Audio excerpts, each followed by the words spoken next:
Hey guys, the name is Kris Barocsi.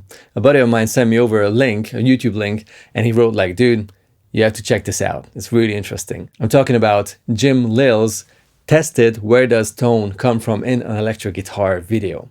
It's relatively new and a lot of people watched it. It's really successful for a good reason, even though I really enjoyed the video and I think Jim did a fantastic job and I think he's a really cool guy too. I had a very different conclusion at the end than what he had regarding the importance of all the parts of an electric guitar. And let me explain why.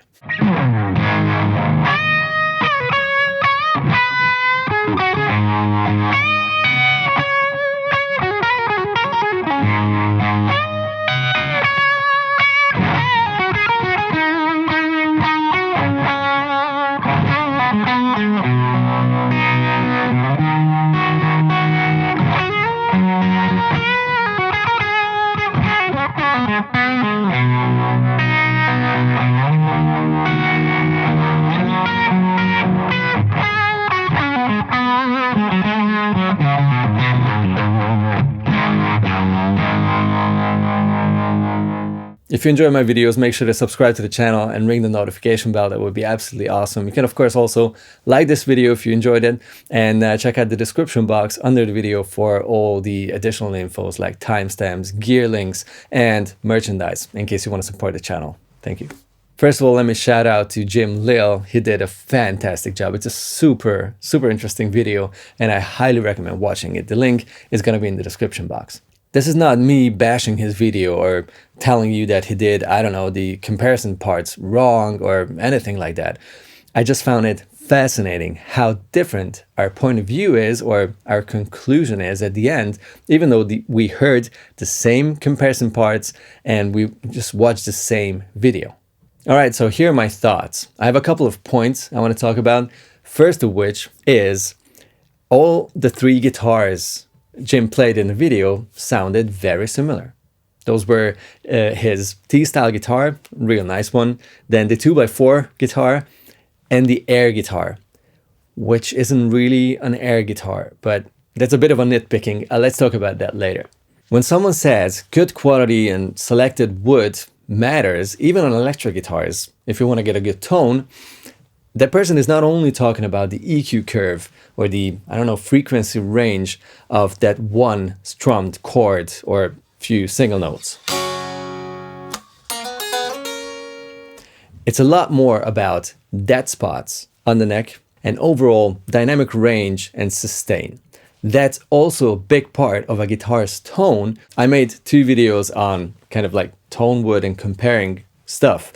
One was these two custom shop Les Pauls, both on paper the same guitars, two 58 reissue custom shop Les Pauls, and I put my electronics, full electronics and like pots and pickups and everything, and the bridge and the stop tail and everything on an identical guitar, and just wanted to figure out how much of the tone is in the electronics and all the hardware and how much is in like the rest of the guitar, which at this point is like probably like wood and finish and all that.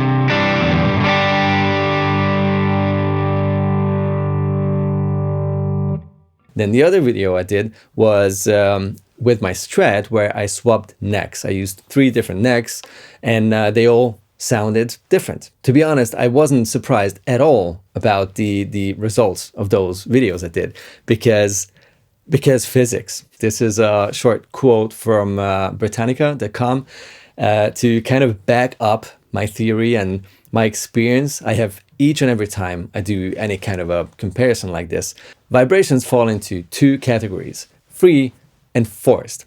free vibrations occur when the system is disturbed momentarily and then allowed to move without restraint. That is exactly what happens when you pick a guitar string. You disturb it momentarily with your pick, and then you let it ring out. A universal feature of free vibration is damping. All systems are subject to frictional forces, and these steadily sap the energy of the vibrations, causing the amplitude to diminish, usually exponentially. The rest of the guitar will dampen the strings.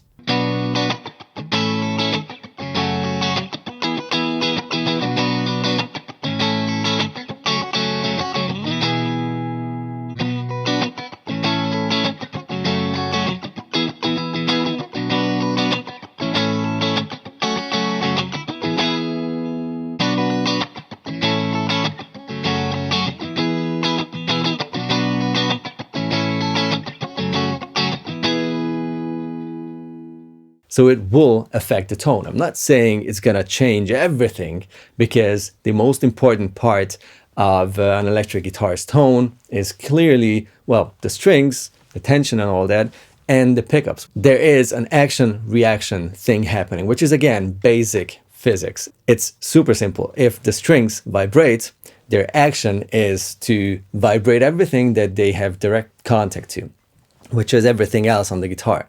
You can feel it in the headstock, if you touch the body, if you touch the bridge, the tuning pegs, whatever you touch, it's gonna vibrate. So that's the action. The reaction part is that those other parts on the guitar that also vibrate suck out the energy from the strings, which will then change the way the strings vibrate, which will then, at the end, change the tone that the pickups get from those strings, right? It all just acts as a big action-reaction situation. Which brings me to my second point, the details of all those tones and the differences and everything.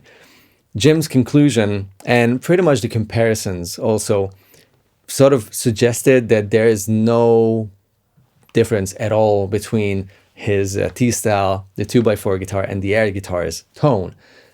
But there is. I mean, the core tone of all three guitars, the T-style, the 2x4, and the air guitar, was the same, obviously, because Jim used the same pickup height, like same close to the strings, same scale length and everything. So obviously, the main character is the same, but everything that's exciting about a guitar's tone, that makes a guitar just sound better for you than another very similar guitar, is hidden in the last like 5% or 10%, whatever that percentage is. And those last percents were definitely very different for all three guitars. I mean, that's not really a big surprise if you think about the physics.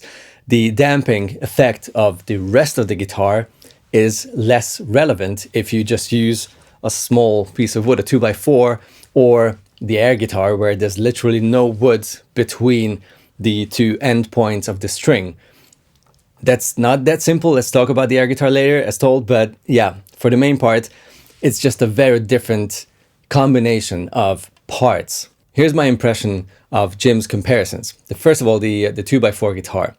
Compared to the T-style, the 2x4 just didn't have practically any chime, any overtones or anything that's exciting about a guitar's tone.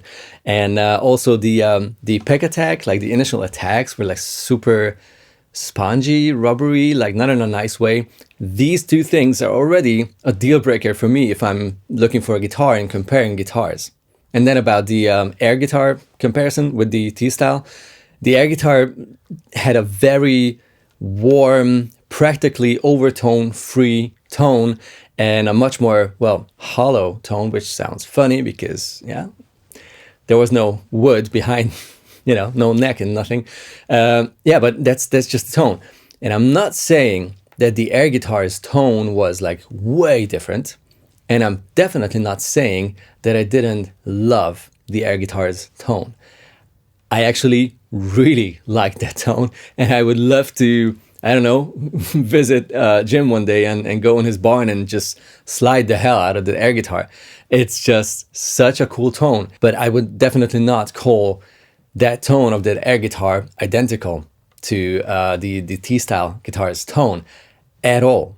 Similar, yes, very similar, yeah, to a certain extent. Identical, not at all. Which brings me to my third thought or third point here. Is 90% identical enough for you?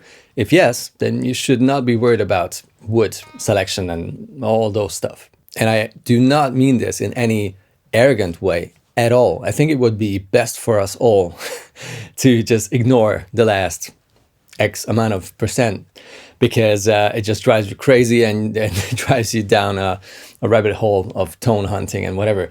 But it's still there. I mean, ignoring the fact that there are differences is not the best thing to do, I think. To say it, that I don't care about those differences, is totally legit, and I absolutely respect that opinion, 100%.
Here's another thing, my fourth thought I wanted to talk about.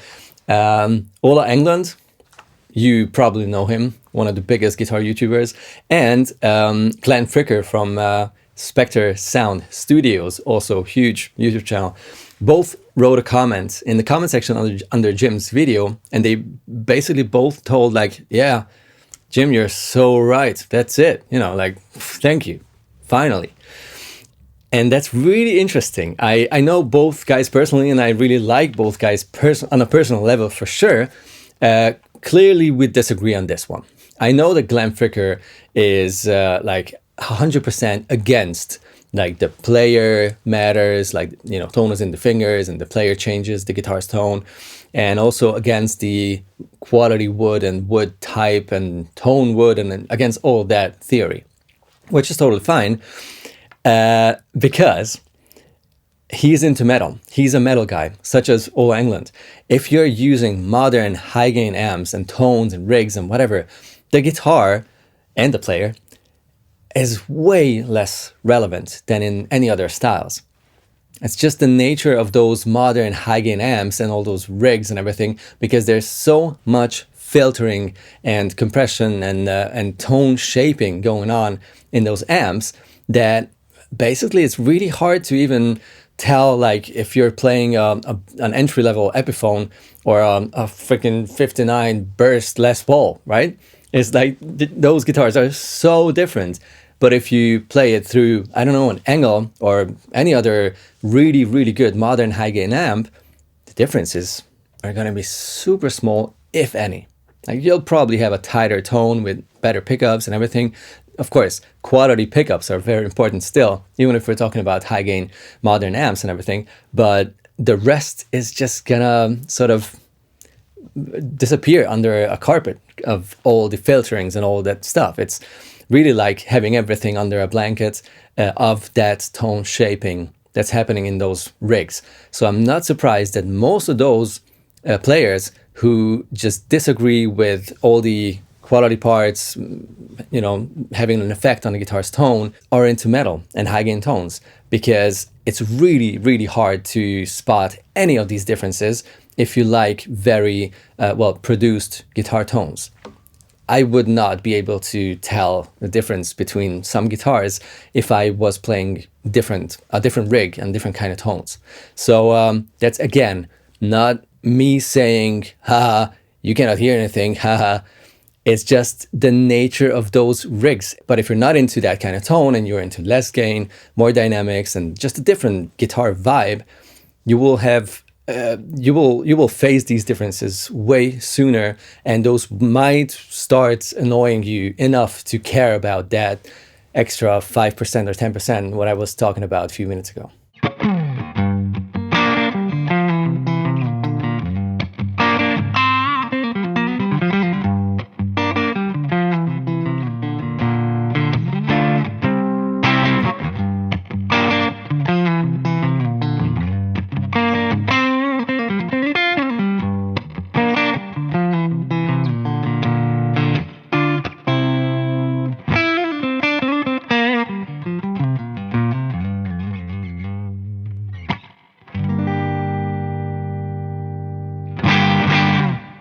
All right, and the last point is really just some nitpicking. As told, I highly respect everything Jim did in the video. I think he's a mad guy and I love his attitude. And I really admire him for doing this, the air guitar part. He basically had two workbenches, and between that, with the right scale length, he had the strings and the Tele pickup with the bridge, right? So there was literally no wood and nothing under the strings or the pickup or above or left or right from the strings. It was kind of an air guitar, but honestly, it was not an air guitar at all. Why am I saying this? Well, because both the bridge and the nut and the machine heads were attached to huge pieces of wood, two workbenches. So what it really was is a workbench guitar and not an air guitar.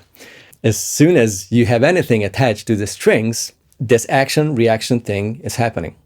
The strings vibrate, which will then vibrate the workbenches, which will then affect the strings. I loved the tone of Jim's air guitar. It's just something that popped in my mind like, it's not really an air guitar, right? Two huge workbenches. That's gonna do something, right? Whatever. I hope you guys enjoyed this video. I'm really interested in your thoughts on this whole thing. Watch Jim's video. As told, I highly respect what Jim does and his opinion, where he says like, yeah, well, pickups matter, the rest, not so much. I totally get it. It's totally fair. I just see it differently. And I want to see all of your comments, your thoughts. Be respectful and hit me with all your ideas and all your thoughts. I guess take it easy. See you next week in a new video and meet you down there in the comments. I'll be back. Bye-bye.